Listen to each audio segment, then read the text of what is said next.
नमस्कार दोस्तों, pine institute of spoken में आपका स्वागत है। आज आपके लिए मैं एक नई और स्पेशल क्लास लेके आया हूँ।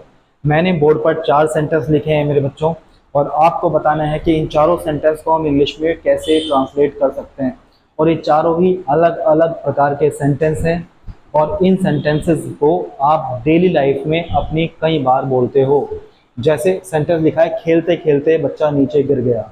क्या आप इस सेंटेंस को नहीं बोलते? पढ़ते पढ़ते मैं सो गया, चिल्लाते चिल्लाते वह थक गया। तो ऐसे सेंटेंस कई बार हम अपनी डेली लाइफ में बोलते हैं। तो ये सेंटेंस कैसे हम अंग्रेजी में बना सकते हैं, बोल सकते हैं, ये आज हम सीखेंगे। खाना खाकर वह ऑफिस चला गया। खाना खाकर वह ऑफिस चला गया। जैसे मैंने आपसे पूछा, रवि कहाँ है, तो आपने कहा खाना खाकर वह ऑफिस चला गया। मोहित कहाँ है? खाना खाकर वह स्कूल चला गया। तो इस तरह के सेंटेंस आप कई बार अपनी डेली लाइफ में बोलते हो। आग को देखकर वह चिल्लाने लगा। जैसे किसने आग देखी वह चिल्लाने लगा। जैसे किसने आग देखी वह चिल्लाने लगा। तो कई बार ऐसा वाक्य हमारे हमारे सामने आ जाता है कि खतरे को देखकर वह भाग गया, पुलिस को देखकर चोर छुप गया। तो ऐसे कई सेंटेंस हमारे सामने आते हैं। अभी देखिए, मित्र होने के कारण मैंने उसकी सहायता की। कई बार आप कहते हैं कि दोस्त होने के कारण मैंने उसकी सहायता की। स्टूडेंट्स होने के कारण हमें पढ़ना चाहिए। स्टूडेंट होने के नाते हमें पढ़ना चाहिए। ह्यूमन होने के कारण या नाते हमें दूसरों की सहायता करनी चाहिए। तो इस तरह के सेंटेंस कई बार हमारे सामने आते हैं। तो चलिए आज हम देखते हैं कि कैसे इस प्रकार के सेंटेंस को, इन अलग अलग 4 टाइप्स ऑफ सेंटेंसेस को हम कैसे अंग्रेजी में बोल सकते हैं या लिख सकते हैं। तो जब ये आपने देखा खेलते खेलते, तो इस तरह की बातों को आप वाइल का प्रयोग करके, WHILE, वाइल, और जो भी ये एक्शन है इसको आप ING फॉर्म में लिखेंगे। जैसे वाइल प्लेइंग, वाइल प्लेइंग बच्चा नीचे गिर गया है, तो सिंपल पास्ट टेंस है। तो आप लिख सकते हैं the child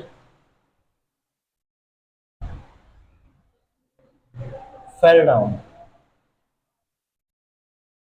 the child fell down. अगला सेंटेंस देखिए, ऐसा ही कोई और सेंटेंस आप देख लीजिए। चिल्लाते चिल्लाते वह थक गया। While shouting he got tired. अब आगे देखिए, खाना खाकर वह ऑफिस चला गया। खाना खाकर, इसका मतलब पहले खाना खाया और वो बाद में ऑफिस चला गया। तो आप इस सेंटेंस को लिख सकते हैं आफ्टर हैविंग फूड या टेकिंग फूड।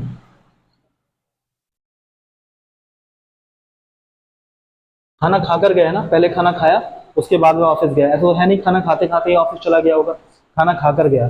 तो after having food he went to office. इसी सेंटेंस को हम हैविंग का यूज करके भी इंग्लिश में बना सकते हैं। जैसे having taken food, having taken food he went to office. अगर आप चाहें तो मैं यहां लिख सकता हूं हैविंग, और हैविंग के बाद हम थर्ड एक्शन यूज करते हैं तो हो जाएगा टेकन फूड, कॉमा, ये हैविंग टेकन फूड हो गया। और बाकी जो सेंटेंस बचा हुआ है वह ऑफिस चला गया, वो तो यही आ जाएगा he went to office. Having taken food he went to office, या after taking food he went to office. अब ये देखिए, आग को देखकर। अब इस सेंटेंस देखिए, यहां भी खाकर आ रहा है कर, और यहां भी देखकर। ये देखने में तो दोनों सेंटेंस एक जैसे हैं, लेकिन एक बात बताइए मुझे, क्या कोई व्यक्ति आग देखेगा पूरी तरह से फिर चिल्लाएगा, या आग को देखते देखते ही चिल्ला लेगा? तो यहाँ पर जो हमें समझ में बात आ रही है वो ये आ रही है कि आग को देखते देखते ही चिल्लाएंगे, कि आग लग रही है और हम आग को देखते देखते ही चिल्ला रहे हैं। लेकिन ऊपर वाले सेंटेंस में ऐसा नहीं है। ऊपर वाले सेंटेंस में खाना खाते खाते नहीं जाएंगे, खाना खाकर जाएंगे।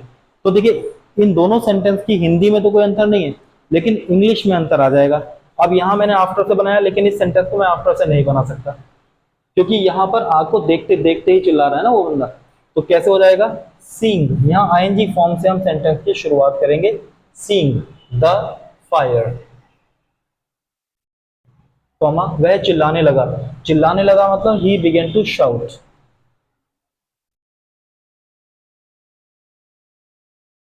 इस सेंटेंस को ना ही हम इस सेंटेंस को हम ना ही ऐसे बना सकते हैं और ना ही ऐसे, क्योंकि इसमें एक कार्य पूरा होने के बाद दूसरा कार्य हुआ है, जबकि इसमें एक कार्य के चलते चलते ही दूसरा कार्य हो गया है।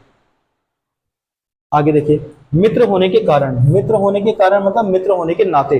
तो जब भी आप इस तरह की कोई बात कहें मित्र होने के नाते या मित्र होने के कारण, दोस्त होने के नाते, ह्यूमन होने के नाते, अच्छा व्यक्ति होने के नाते, पड़ोसी होने के नाते, तो हम यूज कर लेते हैं